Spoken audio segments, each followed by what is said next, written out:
ప్రముఖ సినీ నటి శ్రీమతి సంగీత గారి ప్రారంభించారు. IVF చికిత్సలో 25% భారీ discount, free doctor consultation, free ultrasound scan. 49 అంటే సంతానం, 49 అంటే సంతోషం. ప్రాణ నష్టం జరిగిన తర్వాత 25 లక్షలు ఇవ్వాలి, 10 లక్షలు ఇవ్వాలి అని చెప్పుకునే బదులు ఒకవేళ ప్రకృతి కనుక విరుచుకు పడితే ఎటువంటి ఆపద జరగకుండా, ప్రాణ నష్టం జరగకుండా ముందుగానే ప్రభుత్వాలు చర్యలు తీసుకోవాలి కదా అంటున్నారు కొంతమంది.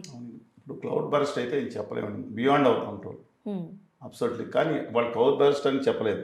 వాళ్ళ ఒకటి ఏంటంటే ఆ గట్లు ధ్వంసం చేసిన, నేను చెప్తున్నాను మరి ఎందుకు చెప్తున్నాను అంటే అండి, ఎవరు పట్టించుకున్నాడు లేరు. వాళ్ళ బాధ అన్నిటికన్నా ముఖ్యం హెచ్చరించలేదేంటండి. ఇంకా సహాయ చర్యలు ఎక్సలెంట్గా చేశారు. అసలు ఫుడ్ కూడా ఎలాంటి కొరత లేకుండా బయట చూసిన లోపలికి లోతట్టు ప్రాంతాల కంటే ఇంకా లోతట్టు ప్రాంతాలు కానీ ఈ ఉన్న డెప్త్ లోపలికి ఉన్న ప్రాంతాలు కానీ వెళ్ళి పడవలు వచ్చేవాళ్ళు డబ్బులు ఎంత బాధని వృద్ధులు చనిపోయారండి ఎక్కువ మంది. ఇప్పుడు నేనే 1000 మంది చనిపోయారని చెప్పక్కర్లేదు, వీళ్ళు చెప్పి 29, 32 తప్పుడు లెక్కలు అనే అభిప్రాయం సర్వత్రం అనిపిస్తుంది. నాకు తెలిసిన డాక్టర్స్ మిత్రులు కూడా మాట్లాడిన విషయం ఇది. ఎంతమంది వృద్ధులు ఉండిపోయారండి. ఒక ఫ్లోర్ ఉంటే రెండో ఆ పైకి ఎక్కటం, మంచం మీద కూర్చుంటాం, అక్కడికి బరబరా పెరిగిపోతే ఇంకెక్కడికి పడిపోతాడండి.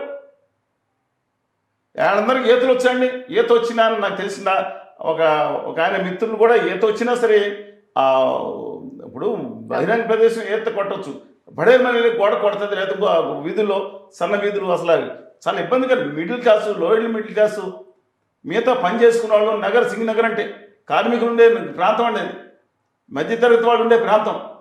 ఎక్కువ మంది కొత్తగా వచ్చిన కాలనీలు అటేపు అది వెళ్ళి మిగతా ఇవాళ నిజంగా ఇంత దుర్మార్గం జరుగుతుంటే ఇప్పుడు పాయింట్ మీద మాట్లాడాలి. ఎస్, తప్పు జరిగింది, వీళ్ళు ఎక్సలెంట్ చర్యలు తీసుకున్న తర్వాత కాదంటే ముందు తప్పు జరిగింది, హెచ్చరికలు. ఇంకోటి వాళ్ళు సక్సెస్ అయింది ఎక్కడంటే అండి, కృష్ణానది మీద కాన్సన్ట్రేషన్ చేశారు.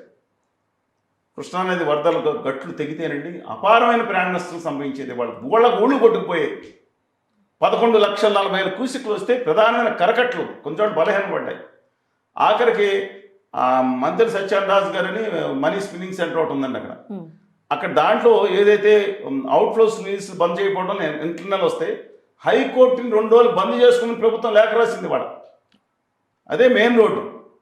వాళ్ళ అవతల రోడ్డు నుంచి నీళ్ళు వచ్చింది, పొలాల్లో మునగలేదు కానీ ఆ నీళ్లు స్టాగ్నెంట్ అవుతాయి కదండి, కొంచెం చోట్ల ఉన్నాయి.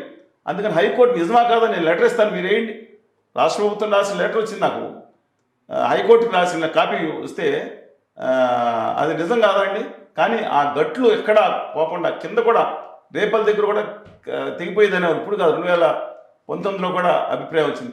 ఇవాళ 8.5 లక్షలు వచ్చినప్పుడే తెగిపోయేది. 11 లక్షల ఎక్సలెంట్ ఆఫీసెస్ అక్కడి వరకు చేసిన దానికి, ఆ కరకట్టలు కాపాడిన దానికి నిజంగా కృష్ణా మెయిన్ రివర్ నుంచి లేదా ఊళ్ళు కొట్టుకుపోయాయండి.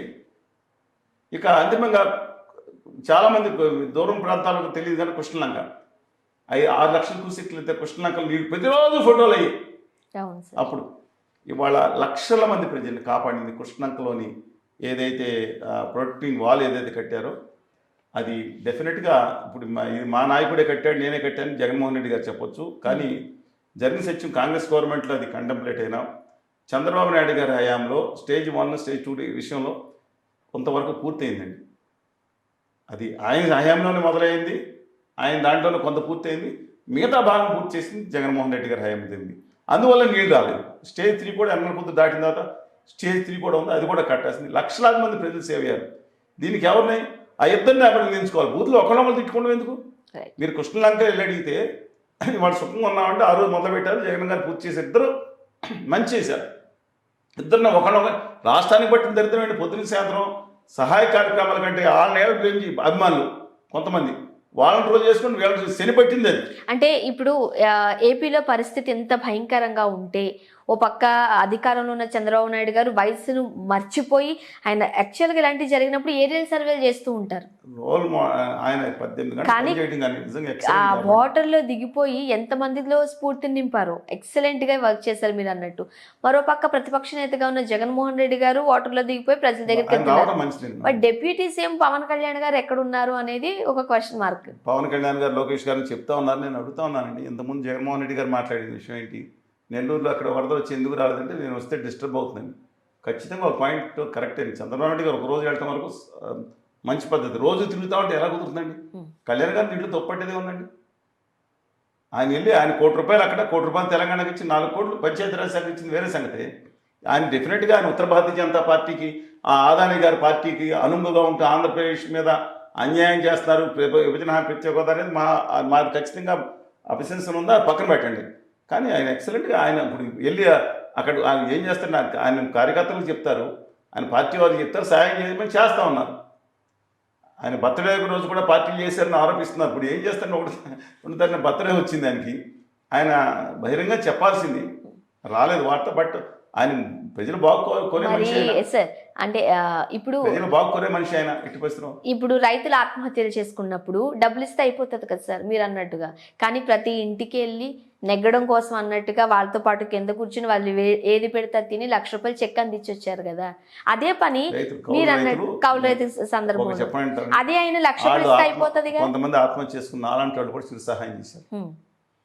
ఈ మీడియాలకి అవసరం లేదు, ఆయన చెప్పాల్సిన అవసరం కూడా. కానీ ఆయన వరకు ఆయన సొంత డబ్బులు ఆయనే చెప్పారు. ఇన్ని 100 కోట్లు నేను సంపాదించుకున్నాను 100 కోట్లన్నా 1000 కోట్లు ఉండొచ్చు, ఆయన డిఫరెంట్ ఇష్యూ. కానీ స్పందించే మనిషి సహాయం రావాలి కదండి.